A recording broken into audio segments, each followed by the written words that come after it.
Nossa base de hoje é um artigo bem extenso e detalhado, publicado no blog Estudos Bíblicos. O texto é de autoria do evangelista Jarbas Epifânio. Olá, é muito bom estar aqui de novo. Então, hoje a gente vai fazer um mergulho fundo numa daquelas relações, assim, fundamentais e, vamos combinar, super complicadas da vida. Com certeza. A relação de um filho com o seu pai. A gente está se baseando aqui numa análise muito legal do blog Estudos Bíblicos, que mapeia essa jornada toda em fases. E o bacana é que a fonte não fica só num ponto de vista, né? Não, ela mistura psicologia, sociologia, até um pouco de antropologia, para dar um quadro bem completo. Exato. A nossa missão aqui, então, é desvendar como essa imagem do pai se transforma, assim, radicalmente na cabeça do filho com o passar dos anos. É uma montanha-russa. Total. Ele vai de um super-herói para uma pessoa normal, cheia de falhas, e no final, vira um legado. E o mais interessante é que essa jornada, assim, não é uma linha reta, né? Nem um pouco. É um caminho cheio de idas e vindas, tem admiração, tem muito confronto e, com sorte, né, uma reconciliação. Pois é. E cada fase dessa diz menos sobre quem o pai realmente é e muito mais sobre o momento de vida do filho, sabe? Sobre o crescimento dele mesmo. Perfeito. Então vamos começar pelo começo mesmo, a infância.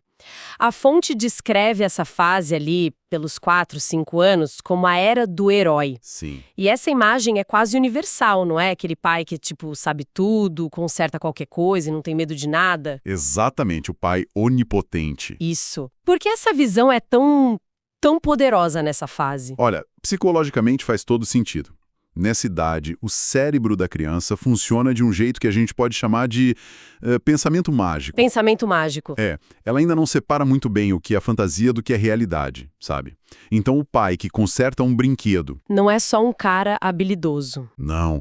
Para a criança ele é praticamente um mágico, um super-herói. Ele é o porto seguro. E essa segurança que ele passa é o que dá confiança para a criança começar a explorar o mundo. Porque ela sabe que tem para onde voltar. Exatamente. E a fonte até traz um dado cultural interessante sobre isso. Em algumas sociedades patriarcais, tipo em comunidades na África subsaariana, a figura do pai é quase divina. O que só aumenta essa idealização. Essa imagem do pai herói parece indestrutível. Mas a gente sabe que não dura para sempre. Não dura. Onde que começam a aparecer as primeiras rachaduras nesse monumento? O que acontece assim na cabeça da criança para que, lá pelos 12 anos, ela comece a procurar defeitos? É um passo necessário para o crescimento. Doloroso muitas vezes, mas necessário. Sim. Aos 12 anos, na pré-adolescência, o cérebro do filho passa por uma atualização gigante. Ele começa a desenvolver o pensamento abstrato, o pensamento crítico. Ah, então aquela visão mágica vai embora. Vai embora e dá lugar para uma análise mais lógica. E aí acontece o fascinante. Ele começa a comparar. Comparar o pai com quem? Com todo mundo. Com os pais dos amigos, com os professores, com os heróis dos filmes. E, claro, né? O pai de carne e osso nunca vai ganhar essa disputa. Nunca. E um estudo que a fonte cita mostra exatamente isso. É nessa fase que os filhos começam a notar as inconsistências, sabe? Tipo, faça o que eu digo, não o que eu faço? Exatamente essa frase. A autoridade do pai começa a ser testada, não por rebeldia pura, mas porque o filho agora tem ferramenta cognitiva para questionar. E esse questionamento, então, ele vira uma explosão na adolescência. Vira. Aos 15 anos, a fonte fala que é o auge da tensão. O pai deixa de ser só limitado e vira, sei lá, rígido, ultrapassado. Alguém que não entende o mundo dele. Exato. Aquela fase em que qualquer conselho parece uma crítica, quem nunca, né? A sensação de que seus pais vivem em outro planeta. E é um rito de passagem. A psicologia explica que esse conflito é fundamental. Fundamental para quê? O grande trabalho do adolescente é descobrir quem ele é, construir a própria identidade. E um jeito eficiente de fazer isso é se opondo à principal figura de autoridade que ele conheceu. O pai. O pai. Para ele se afirmar como indivíduo, ele precisa, simbolicamente, destronar o pai. É como se ele dissesse, eu não sou você. Meu mundo é outro. Meu mundo é outro. E mesmo em famílias onde o pai é super presente, essa sensação de desconexão é quase inevitável. Faz parte do processo de decolar para a vida adulta. Essa decolagem ganha ainda mais força aos 18 anos, né? A fonte diz que aí a percepção se solidifica. O pai é oficialmente antiquado. É o carimbo final. Total. E tem um dado do Pew Research Center que eu achei impressionante. 65% dos jovens adultos sentem que os pais estão, totalmente por fora de tecnologia, de normas sociais. Sim, é um número bem alto. A sensação é de que o pai parou no tempo. Mas isso é justo ou é só uma desculpa que o jovem cria para sair de casa? Ótima pergunta, porque tem uma nuance aí. Por um lado, sim, é uma percepção exagerada, faz parte daquele movimento de se diferenciar que a gente falou. Certo. Mas, por outro, é nessa fase que algo sutil começa a mudar. Ao mesmo tempo que ele chama o pai de ultrapassado, ele está saindo para o mundo, está enfrentando os primeiros perrengues de verdade. Pagar conta, procurar emprego. Exato. Frustração amorosa. E é aí, no meio do caos, que ele começa a lembrar, mesmo sem querer, de alguns conselhos do pai. Sobre responsabilidade, sobre ter disciplina. É um reconhecimento silencioso, então. Silencioso. Ele não vai ligar para o pai e dizer, você tinha razão. Mas a sementinha da reconciliação, da futura admiração, ela é plantada bem nesse momento de ruptura total. Quer dizer que todo esse conflito prepara o terreno para uma virada. Prepara. E a fonte diz que essa virada acontece lá pelos 25 anos. O que tem de tão especial nessa idade que faz o filho tirar o pai da caixinha do antiquado? O que acontece é a vida. A vida real. A teoria acaba. A teoria acaba e a prática começa para valer. As responsabilidades agora pesam. É o primeiro emprego sério, é o relacionamento que dá trabalho, são as contas que não se pagam sozinhas. É um choque de realidade. Um baita choque. E nesse momento, os sacrifícios do pai começam a fazer um sentido profundo. Ele olha para o pai e não vê mais um conjunto de regras, mas um cara que passou por tudo aquilo. E muito mais. E muito mais, para dar a ele as oportunidades que ele tem. A fonte chama isso de redescoberta. As conversas mudam, sabe? O filho para de perguntar o que eu devo fazer e começa a perguntar, pai, como é que você aguentou a barra? Uau, isso é muito poderoso. E essa redescoberta, então, abre o caminho para uma fase nova. Sim. A análise diz que lá pelos 35 anos a relação evolui para uma parceria de verdade. O filho já mais maduro busca ativamente a opinião do pai. A relação vira uma via de mão dupla. Exatamente. A dinâmica muda. Deixa de ser hierarquia e vira mutualidade. Mutualidade. É.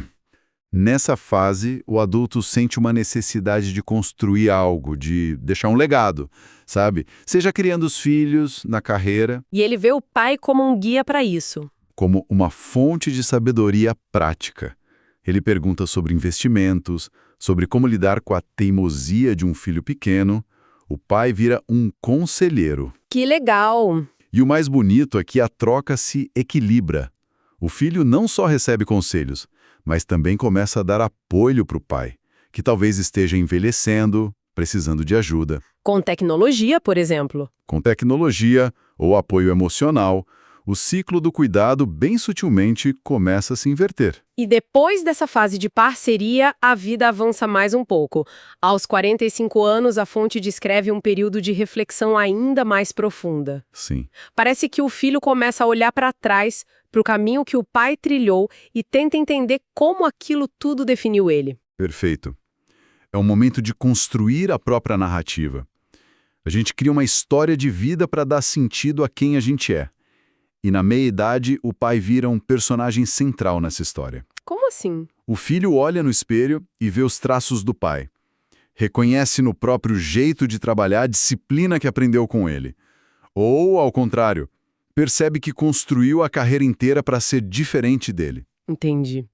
As falhas do pai, que antes eram motivo de crítica, agora são vistas com mais compaixão. O pai pode ser a inspiração para o sucesso ou a lição por trás de uma superação. E essa reflexão sobre o legado leva a gente para a fase final, né? A fase final. Lá pelos 65 anos. E a palavra que a fonte usa para descrever esse período é, muitas vezes, saudade. É. Saudade. Seja porque o pai já se foi, ou porque a distância, a idade, impõem outros limites. A ausência se torna muito presente. Sim, e essa fase levanta uma questão importante sobre fechar ciclos. Se o pai ainda está vivo, a fragilidade da idade pode levar a uma inversão completa de papéis. O filho vira o cuidador. Exato. É o momento de retribuir. Em algumas culturas orientais, isso é visto como o mais alto dever de um filho. E quando a perda já aconteceu, Sim. os estudos sobre luto mostram que a memória é organizada. As mágoas perdem força e o que fica são as boas lembranças, as lições, as histórias repetidas. Aquelas que antes irritavam. E que agora fazem uma falta imensa. Fica um sentimento de gratidão que, muitas vezes, não foi dito em vida. É a constatação de que aquela presença era um dos pilares da sua existência. Fazendo uma retrospectiva de tudo isso, fica muito claro que a relação pai-filho é um espelho do tempo. Um espelho do tempo, boa definição. É uma jornada de transformação que molda quem a gente é. Começa com admiração cega, passa pelo deserto do conflito e, se tudo der certo, deságua numa parceria e num legado. Exatamente. E se tem uma ideia central em tudo isso, é a seguinte: a percepção do filho muda não porque o pai muda. Ah, interessante. Em sua essência, o pai continua sendo a mesma pessoa. Quem muda radicalmente é o filho. São as experiências da vida, os tombos, as vitórias. As responsabilidades. Isso. São nessas coisas que dão a ele as ferramentas para finalmente enxergar o pai não como um ideal ou um obstáculo, mas como ele é.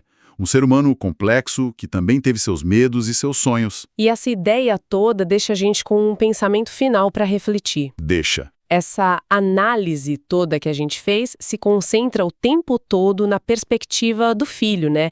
Em como ele vê o pai. Mas, exato, e o caminho inverso. Como será que a percepção do pai sobre si mesmo e sobre o filho se transforma ao longo dessas mesmas décadas? Que jornada paralela ele vive. Sim, que jornada silenciosa ele vive, passando de protetor onipotente para conselheiro que às vezes é ignorado e talvez, no fim, para alguém que depende do cuidado daquele menino que ele um dia ensinou a andar. Fica a reflexão. Fica a reflexão sobre essa outra metade da história.